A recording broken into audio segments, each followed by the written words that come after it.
नमस्कार, जोहार। मेरे चैनल पर आपका स्वागत है।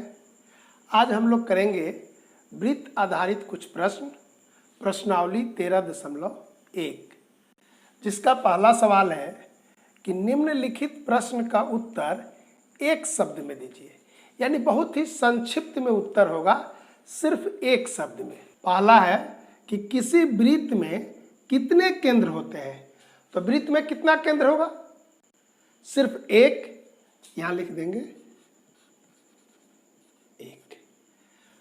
दूसरा है कि किसी वृत्त में अधिक से अधिक कितनी त्रिज्याएं खींची जा सकती है। तो अभी क्या देखें कि वृत्त में सिर्फ एक केंद्र होता है, यानी केंद्र मतलब एक बिंदु हुआ हो। तो एक बिंदु से हम कितनी रेखा खींच सकते हैं? अनंत। तो यहां भी त्रिज्याएं कितनी खींची जा सकती है? तो अनंत खींच सकते हैं, यहां लिखेंगे अनंत। देखिए तीसरा है कि किसी वृत्त में अधिक से अधिक कितने व्यास खींचे जा सकते हैं। तो अभी हम लोग क्या देखें, कितनी त्रिज्या खींची जा सकती थी? अनंत। तो व्यास भी हम अनंत खींच सकते हैं, यहां लिखेंगे अनंत। 4 नंबर है किसी वृत्त में अधिक से अधिक कितनी जीवाएं होती हैं, यानी कितने जीवा खींच सकते हैं। तो जिस तरह हम त्रिज्या अनंत खींच सकते हैं, व्यास अनंत खींच सकते हैं, वैसे ही जीवा भी अनंत खींच सकते हैं, लिखेंगे अनंत। और अंतिम है किसी वृत्त की सबसे बड़ी जीवा को क्या कहते हैं। तो सबसे बड़ी जीवा क्या होगी? जो कि केंद्र से गुजरेगी, और उसको क्या कहते हैं? व्यास। तो इस तरह प्रश्न को हम पढ़ेंगे और वृत्त के जो गुण होते थे उसके आधार पर इसका हमने उत्तर दिया। फिर आगे प्रश्न देखते हैं। दूसरा है कि सत्य या असत्य बताइए। यानी कुछ प्रश्न दिए गए हैं, इसको पढ़ना है और सिर्फ बताना है कि जो दिया गया है वो सत्य है या असत्य है। जैसे पहला है कि त्रिज्या बराबर 2 गुना व्यास। तो त्रिज्या क्या होता था? व्यास का आधा होता था, लेकिन यहां लिख दिया गया है 2 गुना, यानी कि ये असत्य है। दूसरा है कि कोई भी 2 व्यास एक दूसरे को प्रतिच्छेद करते हैं। यानी कोई भी 2 व्यास होगा वो एक दूसरे को काट देगा। तो देखते हैं। देखिए यहाँ एक वृत्त है, एक केंद्र हुआ, हमें पहला व्यास खींचे। अब कोई दूसरा व्यास खींचते हैं कहीं से, तो यहाँ से हम खींच रहे हैं। देखिए वो केंद्र से होके जाएगा। देखिए क्या हो रहा है, काट रहा है, यानी प्रतिच्छेद कर रहे हैं। तो यहाँ लिख देंगे सत्य। वैसे ही कि कोई 2 जीवा प्रतिच्छेद होती है, यानी 2 जीवा अगर हम खींचेंगे तो एक दूसरे को काटेंगे। देखते हैं। देखिए यहाँ वृत्त खींचे, एक जीवा ये हुआ। अब कोई दूसरा जीवा खींचते हैं, देखिए यहाँ खींच दिए। तो ये दोनों क्या हुए? जीवा हुए, लेकिन एक दूसरे को काटे नहीं। तो ये जरूरी नहीं है कि 2 जीवा जो होगी हमेशा काटेगी, इसलिए कथन क्या हो गया? असत्य हो गया, लिख देंगे असत्य। 4 नंबर है कि वृत्त का केंद्र सदैव अभ्यंतर में स्थित होते हैं। तो वृत्त का केंद्र कहाँ होगा? वृत्त के अंदर कि बाहर? वृत्त का केंद्र हमेशा अंदर होगा। तो ये कथन भी सत्य है। इसका 4 नंबर सवाल है कि व्यास ज्ञात कीजिए, यानी डायमीटर निकालना है। त्रिज्या रेडियस दिया गया है 6 सेंटीमीटर। तो देखिए व्यास क्या होगा? तो व्यास होता था 2 गुना त्रिज्या, यानी त्रिज्या में 2 से गुना करेंगे तो व्यास निकल जाएगा। तो यहाँ पर लिखेंगे 2 गुना 6 सेंटीमीटर, ये कितना हुआ? 12 सेंटीमीटर। यानी जो भी त्रिज्या दिया जाएगा उसमें सिर्फ 2 से गुना करेंगे तो व्यास निकल जाएगा। जैसे यहाँ पर डी होगा व्यास कि 2 गुना 12 सेंटीमीटर, ये हो गया 24 सेंटीमीटर। तो पहला का हुआ उत्तर 12 सेंटीमीटर और दूसरा का हुआ 24 सेंटीमीटर। तो व्यास यहाँ दिया गया है डायमीटर। तो आधा निकालने का मतलब है 2 से उसमें भाग देंगे।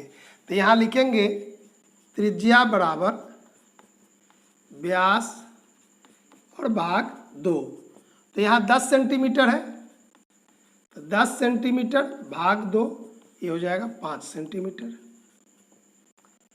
और यहाँ पर कितना होगा, तो लिखेंगे r यानी त्रिज्या, लिख देंगे d, इसमें भाग दे देंगे 2 से।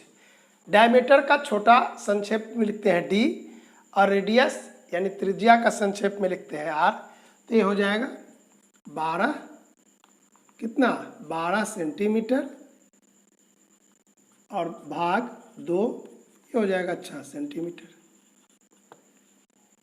तो जब त्रिज्या दिया जाएगा और व्यास निकालना हो तो 2 से गुना करेंगे, और जब व्यास दिया रहेगा और त्रिज्या निकालना हो तो 2 से भाग देंगे। 3 नंबर है कि वृत्त खींचिए और निम्न को अंकित कीजिए, यानी इन चीज़ों को वृत्त में दिखाना है।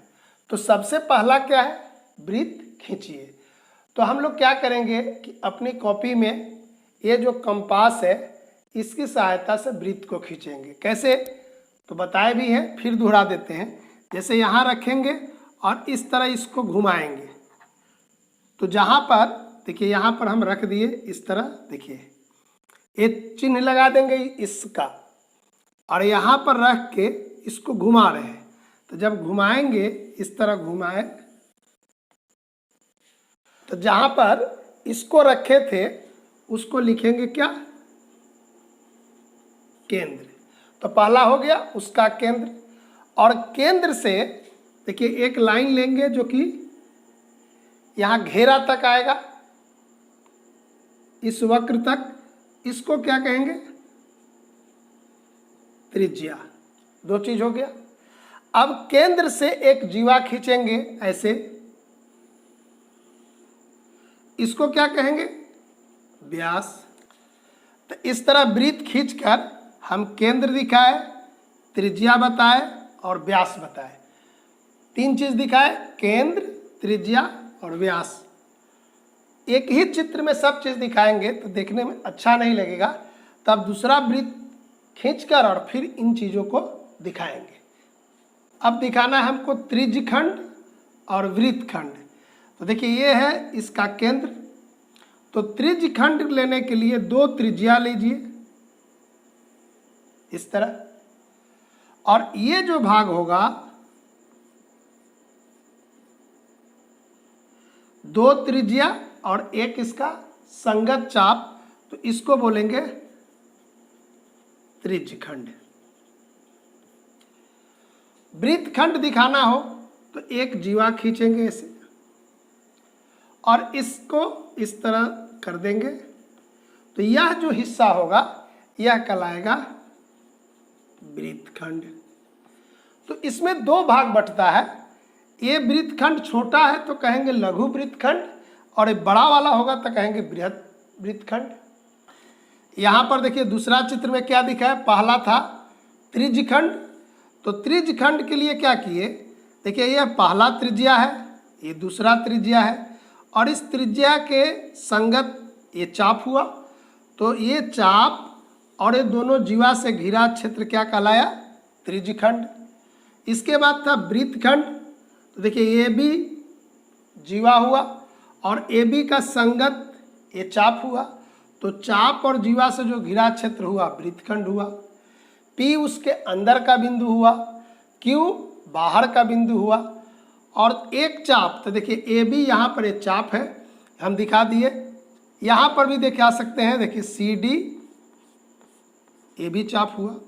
यानी ये जो घेरा है परिधि का कोई भी टुकड़ा क्या होगा, चाप होगा। तो इस तरह हम चित्र बनाकर इन सब चीज़ों को दिखा सकते हैं। तो ये कुछ सवाल थे वृत्त पर आधारित, अन्य सवालों को आप खुद बनाएंगे। अगले दिन हम बताएंगे 3D आकृति क्या होती है या 3D आकृति किसको कहते हैं। आज इतना ही रखते हैं, धन्यवाद।